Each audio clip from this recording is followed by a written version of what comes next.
kapurihan magpakailanman. Purihin siya ay awitan at papurihan magpakailanman.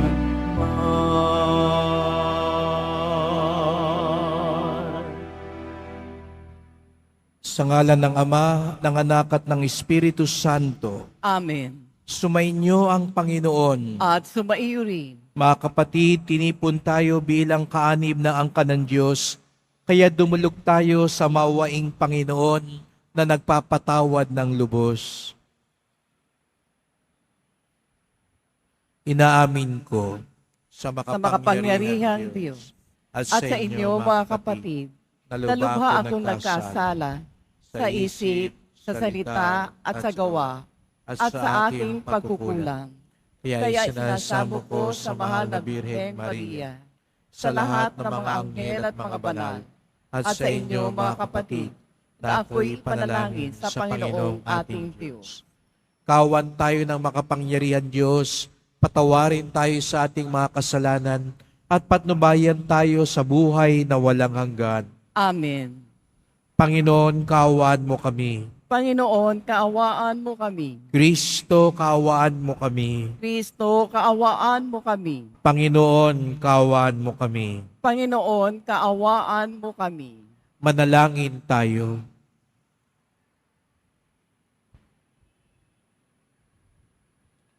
Ama naming makapangyarihan, tanang pinakamabuti iyong tinataglay. Gawin mong sa aming kaloobay manuot ang pag-ibig sa iyong ngalang dakila at bantog, upang sa pagunlad ng aming pagsunod sa pananampalatayang iyong ipinagkaloob, mapagyaman mo ang kabutihang iyong inihandog, at ang iyong pinagyaman ay mapanatili mong lubos sa iyong pagsubaybay sa amin at pagkupkup.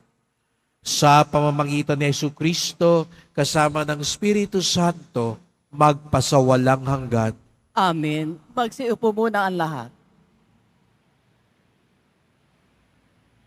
Pagbasa mula sa unang sulat ni Apostol San Pablo sa mga taga-Korinto. Mga kapatid, hindi ko kayo makausap tulad ng ginagawa ko sa mga taong nagtataglay ng Espiritu. Kailangang kausapin ko kayo bilang mga taong namumuhay ayon sa laman, mga sanggol pa sa pananampalataya kay Kristo. Binigyan ko kayo ng gatas, hindi matigas sa pagkain, sapagkat ito hindi pa ninyo kaya. At hindi pa ninyo kaya hanggang ngayon, sapagkat nananaig pa sa inyo ang laman. Mayroon pa kayong inggitan at alitan, at siya'y nagpapakilalang makasanlibutan pa kayo, at namumuhay ayon sa laman. Kapag sinasabi ng isa, ako'y kay Pablo, at ng iba, ako'y kay Apolos, hindi ba tanda yan na kayo'y namumuhay pa ayon sa laman? Sapagkat sino si Apolos at sino si Pablo? Kami mga lingkod lamang ng Diyos at kinakasangkapan niya upang akayin kayo sa pananalig kay Kristo. Ginagawa ng bawat isa ang gawaing tinanggap niya sa Panginoon. Ako ang nagtanim, si Apolos ang nagdilig, ngunit ang Diyos ang nagpatubo at nagpalago. Hindi ang nagtanim, ni ang nagdidilig ang mahalaga, kundi ang Diyos na siya nagpapatubo at nagpapalago. Ang nagtatanim at ang nagdidilig ay kapwa manggagawa lamang, at bawat isa'y tatanggap ng gantimpala ayon sa kanyang pagpapagal. Kami parehong manggagawa ng Diyos, at kayo ang bukirin niya, kayo rin ang gusali ng Diyos. Ang salita ng Diyos. Salamat sa Diyos. Mapalad ang ibinukod na bansang hinirang ng Diyos. Mapalad ang ibinukod na bansang hinirang ng Diyos. Mapalad ang bansang ampuon ng Diyos. Mapalad ang bayang kanyang ibinukod. Magmula sa langit, kanyang minamasdan ang lahat ng tao na kanyang nilalang. Mapalad ang ibinukod na bansang hinirang ng Diyos. Nagmamasid siya at namamahala sa lahat ng tao sa balat ng lupa. Ang isip nila'y sa kanya nagmula, walang naliningid sa kanilang gawa. Mapalad ang ibinukod na bansang hinirang ng Diyos. Ang ating pag-asa'y nasa Panginoon. Siya ang sanggalang natin at katulong. Dahilan sa Kanya'y kami natutuwa. Sa Kanyang ngalan ay nagtitiwala. Mapalad ang ibinukod na bansang hinirang ng Diyos.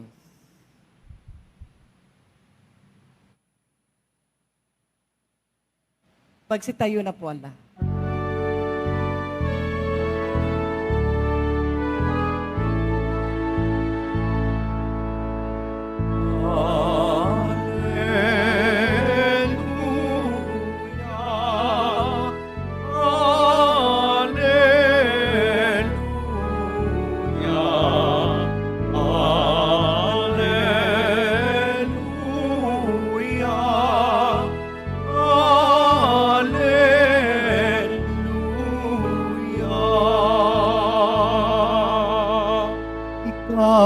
Kristo ay sinugo upang sa dukha'y magturo, magpalaya sa bilanggo.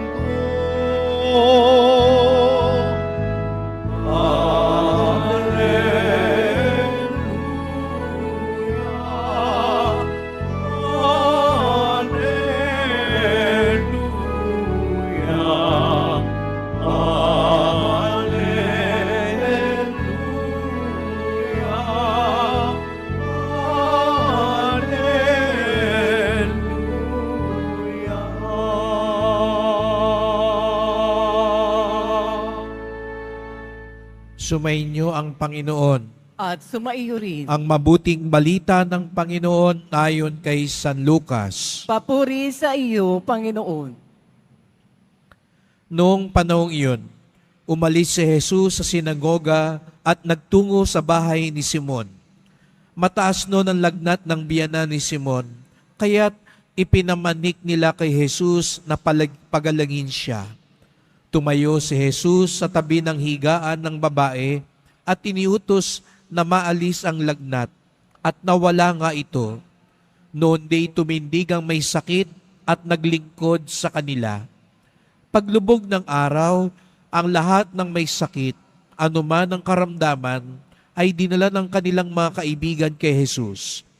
Ipinatong niya ang kanyang mga kamay sa bawat isa sa kanila at pinagaling sila. Nagsilabas sa marami ang mga demonyo, sabay sigaw, "Ikaw ang anak ng Diyos." Ngunit sinaway sila ni Jesus at hindi pinahintulutang magsalita sapagkat nakikilala nila na siya ang Mesiyas.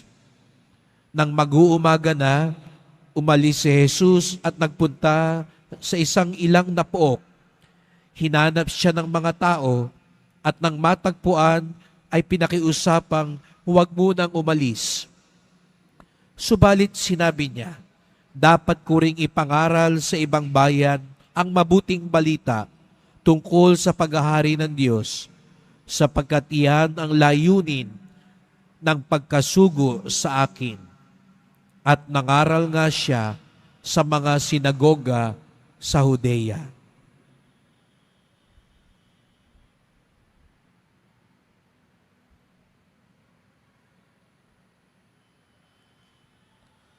Ang mabuting balita ng ating kaligtasan.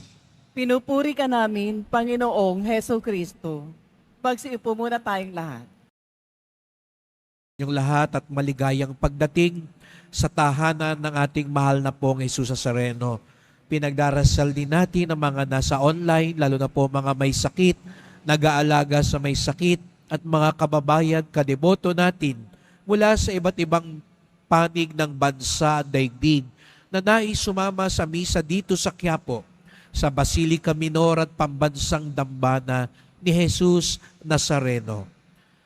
Patuloy nating ipinagdarasal sa misang ito ang ating mga kapatid, kababayan na apektado ng baha at bagyo, na sa panahon ngayon ng pagsubok, ang kanilang pananampalataya, ang paghugutan nila ng lakas, at ang ating pagmamalasakit at pagtulong ay mag-ibsan din kahit papaano ng kanilang paghihirap sa mga sandaling ito. Ang ating pong simbahan ay agad-agad din tumutulong, lalo na po sa mga kapatid natin na nakaranas ng matinding mga baha, at nagpadala po tayo agad ng tulong, at kasalukuyan po nating nakikipag-ugnayan din tayo sa iba pang mga parokya na may mga feeding program o pakain para sa mga nasalanta ng bagyo. Ito ang ating misyon. Katulad ng narinig natin sa Ebanghelyo ngayon, si Jesus Nazareno ay para sa lahat. Walang pinipili. Walang pinipiling tao, walang pinipiling oras. Kaya nga narinig natin, kararating lang niya sa bahay ni Simon. Matapos ng buong araw, nangangaral, nagpapagaling, gumagawa ng himala. Ating sigurong naisip, katulad natin, halimbawa, ngayon patapos na pag-uwi nyo mamaya sa bahay, natitiyak ko parang ang gusto nyo lang gawin ay humiga, magpahinga, mag-relax. Ganon din siguro ang nasa isip ng Panginoon. Ngunit pag-uwi niya, sa halip na makapagpahinga siya ng lubos, inilapit sa kanya, ipinamanik sa kanya ang may sakit na biyenan ni Simon. At agad-agad, tumulong si Jesus.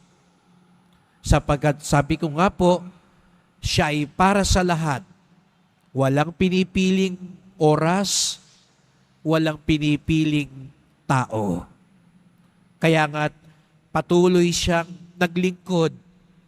At nung nakiusap yung mga tao, huwag na siyang umalis, doon na lang siya. Anong sabi ni Jesus Nazareno? Kailangan kong lumipat. Kailangan din naman ng ibang bayan, ng ibang mga tao, maranasan ang aking pagtulong, ang aking pagpapatawad, ang aking himala. Siya ay para sa lahat. Walang pinipiling tao, walang pinipiling oras. Hindi po ba ganun tayo dito sa Quiapo? Ang tahanan ni Jesus Nazareno, walang pinipiling oras. Kaya nga, 24 oras tayong bukas.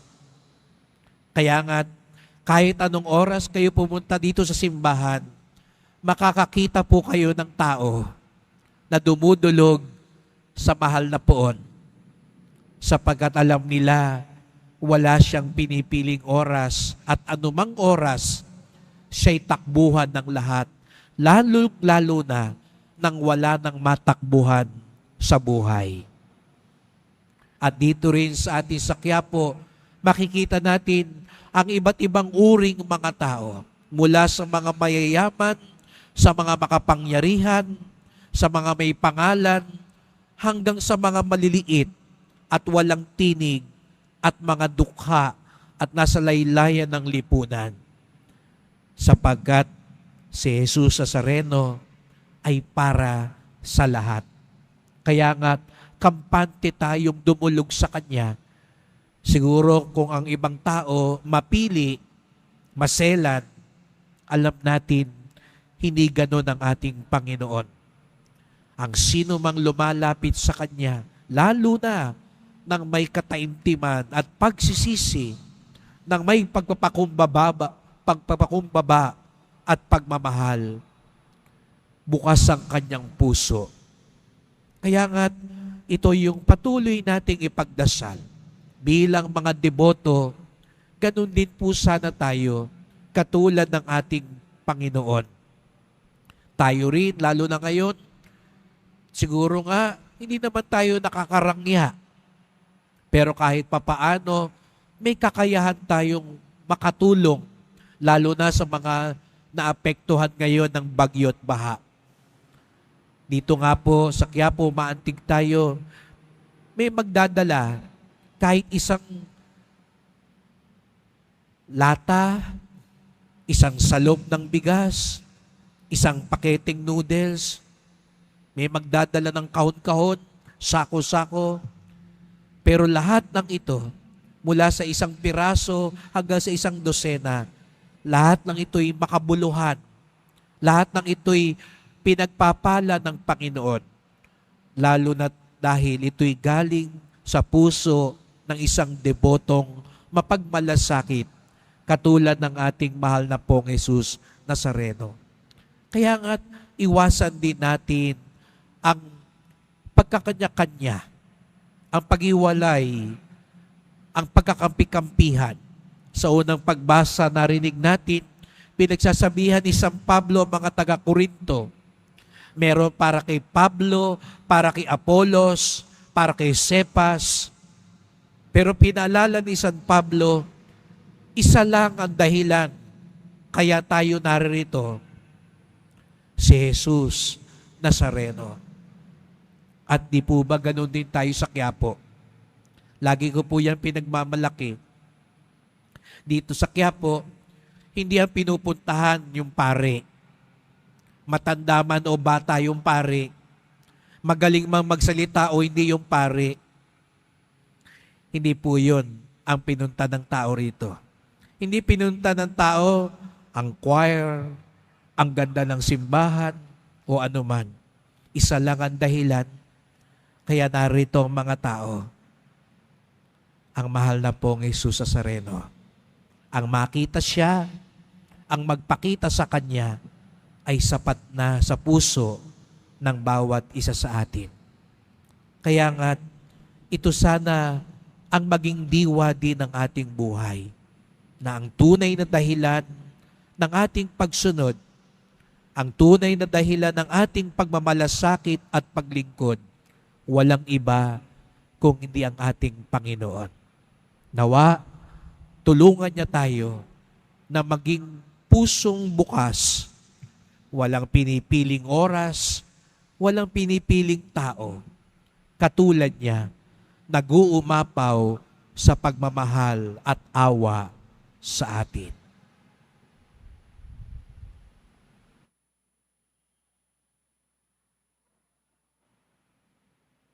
Pagsitayo na po ang lahat.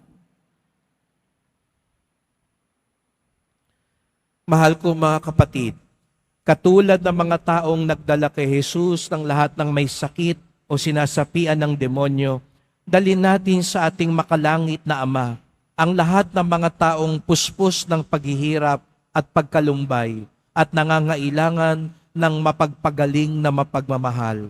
Ang ating tugon, banal na manggagamot, pagalingin mo kami. Banal na manggagamot, pagalingin mo kami.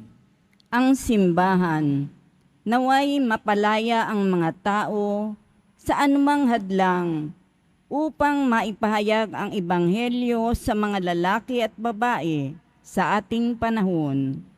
Manalangin tayo. Banal na manggagamot, pagalingin mo kami. Ang nagugutom na daigdig, lalo na ang mga hindi makatarungang pinagkaitan ng pagkain, damit o kalayaan, naway busugin ng Panginoon ng pag-asa at kalakasan. Manalangin tayo. Banal na manggagamot, pagalingin mo kami. Ang mga nagdurusa sa pag-aalala at pagkabahala, naway makatagpo kay Kristo ng sandigan bilang daan, katotohanan at buhay. Manalangin tayo. Banal na manggagamot, pagalingin mo kami. Ang mga nagdurusa dahil sa pagkakasakit at may mabigat na pasanin sa buhay, naway makita ang higit na kahulugan ng kanilang buhay sa pagsubok na kanilang hinaharap. Manalangin tayo. Banal na manggagamot, pagalingin mo kami. Ang mga yumao at nagdadalamhati, naway magkaroon ng pag-asa sa muling pagkabuhay ni Jesus. Manalangin tayo. Banal na manggagamot, pagalingin mo kami. Tahimik nating idulog ang iba pa nating kahilingan.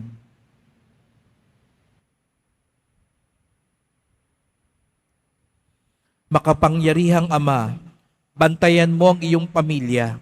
Iligtas at arugain kami sapagkat nasa iyo ang lahat ng aming pag-asa. Hiling namin ito sa ngalan ni Kristong aming Panginoon. Amen.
Magsitayo na po ang lahat. Manalangin kayo mga kapatid upang ating paghahain ay kalugdan ng Diyos Amang makapangyarihan. Tanggapin nawa ng Panginoon itong paghahain sa iyong mga kamay, sa kapurihan niya at karangalan, sa ating kapakinabangan, at sa buong sambayanan niyang banal. Ama naming lumikha, ang banal na paghahain ay lagi nawang magdulot ng iyong pagbabasbas na sa amin tumutubos, upang ang ginaganap mo sa aming pagdiriwang ay maging lubos na pagkaloob ng iyong pagmamahal sa pamamagitan ni Jesucristo kasama ng Espiritu Santo magpasawalang hanggan. Amen. Sumainyo ang Panginoon. At sumaiyo rin. Itaas sa Diyos ang inyong puso at diwa. Itinaas na namin sa Panginoon. Pasalamatan natin ang Panginoong ating Diyos. Marapat na siya ay pasalamatan. Ama naming makapangyarihan, tunay ngang marapat na ikaw ay aming pasalamatan. Sa iyong paglingap at kagandahang loob, ang tao'y nilikha mo't pinangasiwa sa sansinukob. Sa hangad mong siya'y iwastong lubos, siya'y pinagdusa mo sa kanyang pagtalikod. Sa iyong paghiliw, iyong ipinahintulot na makabalik siya sa pamamagitan ni Kristo Jesus. Kaya kaisa ng mga anghel, nagsisiawit ng papuri sa iyo, nang walang humpay sa kalangitan, kami nagbubunyi sa iyong kadakilaan.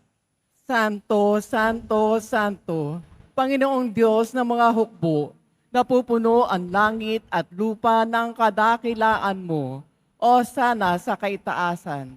Pinagpala ang naparirito sa ngalan ng Panginoon, o sana sa kaitaasan. Pagsiluhod po ang lahat. Ama naming banal, ikaw ang bukal ng tanang kabanalan. Kaya't sa pamamagitan ng iyong Espiritu, gawin mong banal ang mga kaloob na ito, upang para sa amin maging katawan at dugo ng aming Panginoong Hesukristo. Bago niya pinagtiis ang kusang loob na maging handog, hinawakan niya ang tinapay, pinasalamatan kanya, pinaghati-hati niya yon. Iniabot sa kanyang mga alagad at sinabi, "Tanggapin ninyong lahat ito't kanin. Ito ang aking katawan na ihahandog para sa inyo."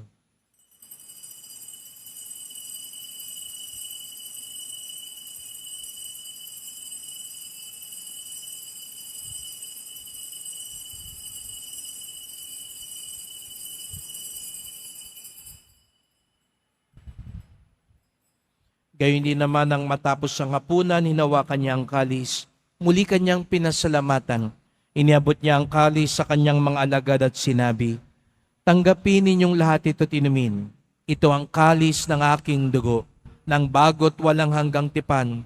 Ang aking dugo na ibubuhos para sa inyo at para sa lahat sa kapagpapatawad ng mga kasalanan. Gawin niyo ito sa pag-alala sa akin.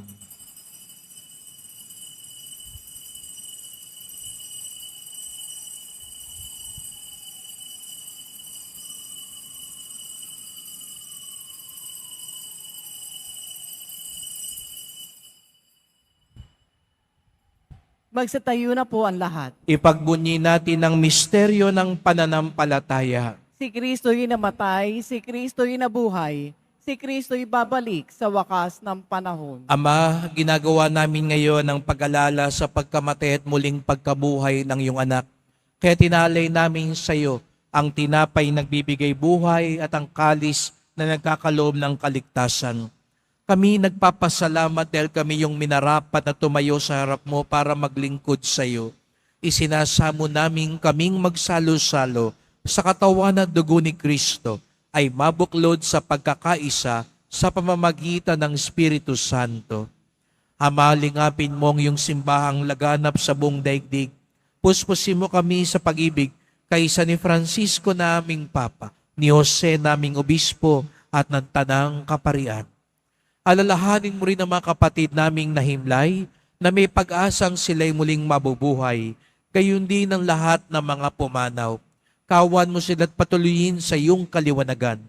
Kawan mo't pagindapating kaming lahat na makasalo sa iyong buhay na walang wakas, kaisa ng mahal na Birheng Maria, Ina ng Diyos, ng kabiyak niyang pusong si San Jose, ng mga apostol, ni San Juan Bautista, at lahat ng mga banal na namuhay dito sa daigdig ng kalugod-lugod sa iyo. May pagdiwang nawa namin ng pagpupuri sa ikararangal mo sa pamamagitan ng iyong anak na aming Panginoong Hesukristo. Sa pamamagitan ni Kristo, kasama niya at sa Kanya, ang lahat ng parangal at papuri ay sa iyo, Diyos Amang makapangyarihan, kasama ng Espiritu Santo, magpasawalang hanggan. Amen. Buong galang tayong tumawag sa ating Ama sa langit. Ama namin, Sumasalangit ka. Sambahin ang ngalan mo. Mapasa amin ang kaharian mo. Sundin ang loob mo dito sa lupa para nang sa langit. Bigyan mo kami ngayon ng aming kakanin sa araw-araw at patawarin mo kami sa aming mga sala para nang pagpapatawad namin sa nagkakasala sa amin at huwag mo kaming ipahintulot sa tukso at iadya mo kami sa lahat ng masama. hinihiling namin kami adya sa lahat ng masama, pagkalooban ng kapayapaan araw-araw, iligtas sa kasalanan, ilayo sa lahat ng kapahamakan, samantalang aming pinananabikan ang dakilang araw ng pagpapahayag ng tagapagligtas naming si Jesucristo. Sapagkat iyo ang kaharian at ang kapangyarihan at ang kapurihan magpakailanman. Amen. O Panginoong Jesucristo, sinabi mo sa iyong mga apostol at ngayon sinasabi mo sa amin lahat dito, kapayapaan ang iniiwan ko sa inyo, ang aking kapayapaan ay binibigay ko sa inyo. Tunghayan niyo pong aming pananampalataya, wag po ang aming mga kasalanan, at pagkalooban kami ng kapayapaan at pagkakaisa ayon sa iyong kalooban, kasama ng Espiritu Santo, magpasawalang hanggan. Amen. Ang kapayapaan ng Panginoon ay laging sumainyo. At sumaiyo rin. Magbigayan tayo ng kapayapaan ni Kristo sa isa't isa. Kordero ng Diyos na nag-aalis ng mga kasalanan ng sanlibutan, maawa ka sa amin. Kordero ng Diyos na nag-aalis ng mga kasalanan ng sanlibutan, maawa ka sa amin. Kordero ng Diyos na nag-aalis ng mga kasalanan ng sanlibutan, ipagkaloob mo sa amin ang kapayapaan. Magsinuhod po ang lahat. Narito ang ating Panginoong Jesucristo, ang Kordero ng Diyos na nag-aalis ng mga kasalanan ng sanlibutan, mapapalad ang hinaanyayahan sa kanyang piging. Panginoon, hindi ako karapat-dapat na magpatuloy sa iyo, ngunit sa isang salita mo lamang ay gagaling na ako.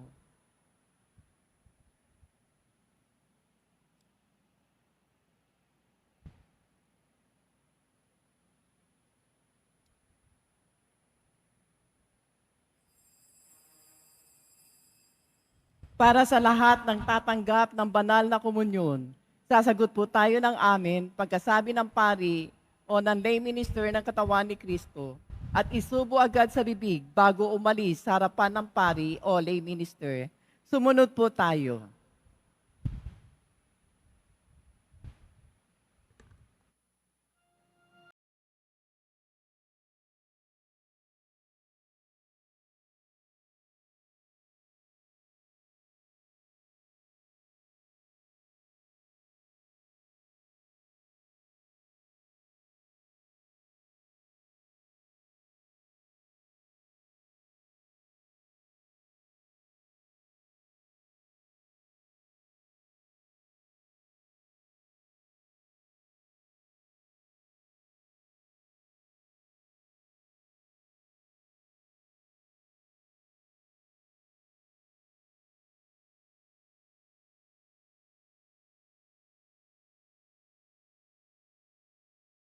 Manalangin tayo.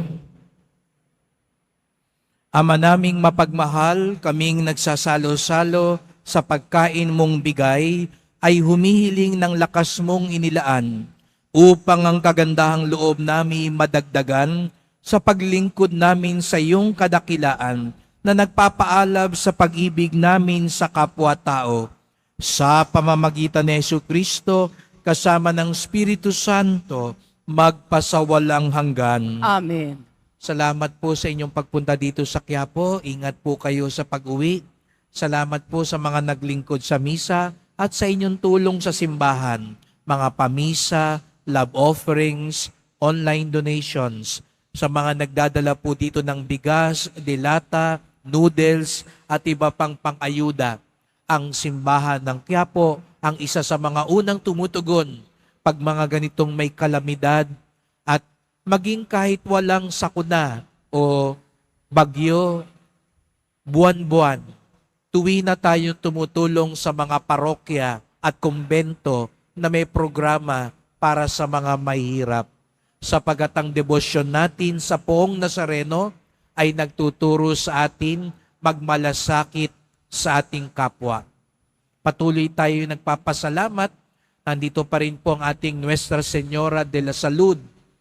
Sa unang pagkakataon, siya po ay dumalaw dito sa Quiapo.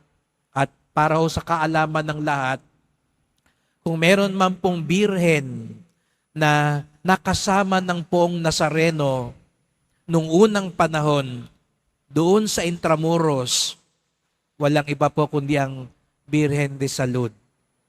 Bago po nilipat ang Nazareno sa Quiapo, siya po ay nasa San Nicolas de Tolentino sa simbahan ng mga paring Recoletos na siyang nagdala rin ng Nazareno. At doon sa simbahan na yun, doon din nakaluklok ang Nuestra Señora de la Salud. At sa lahat po ng imahe, buti na lang po ang Nazareno ay inilipat na sa Quiapo dahil lahat po ng imahe doon sa simbahang iyon ay nasira nung gera, maliban lamang sa Nuestra Señora de la Salud. Kaya nga, nung ako'y dumalaw sa mga paring Recoletos, nakiusap ako na padalawin din ng Birhen para magkita uli sila ng Nazareno sapagkat sa matagal na panahon, sila ay magkasama sa isang simbahan. At ipagdasal natin sa mahal na ina ang lahat ng mga may karamdaman, lahat ng kailangan ng lunas at lakas.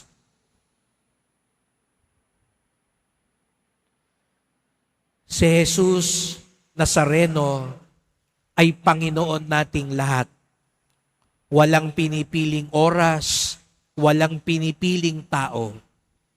Sana ganun din tayong mga deboto.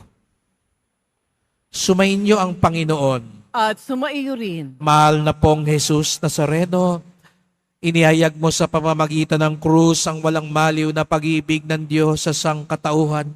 Pakinggan mo ang kahilingan ng iyong angka na nagsusumamo sa iyo. Makamtanawa nilang iyong katugunan at tanggapin ng kasagutan ng may utang na loob na tinatanaw. Basbasan din po ninyo ang dala nilang mga imahen at dasalan. Sa pamamagitan ng bendisyon na ito, Naway maalala nila mga pangako sa binyag na ikaw ang kanilang iibigin at paglilingkuran bilang Panginoon magpasawalang hanggan. Amen. At pagpalaing kayong lahat ng makapangyarihang Diyos, Ama at Anak at Espiritu Santo.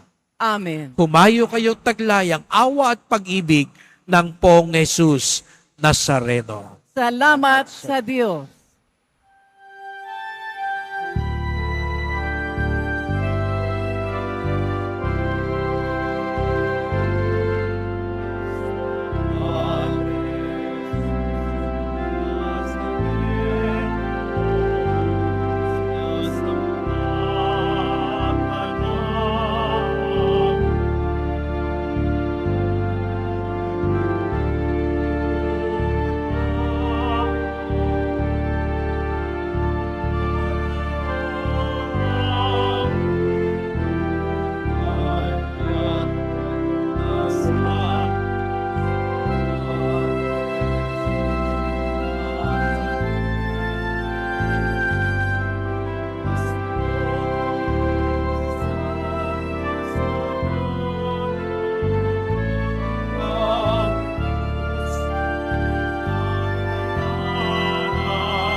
Nuestro Padre Jesús Nazareno, dinarangal ka namin.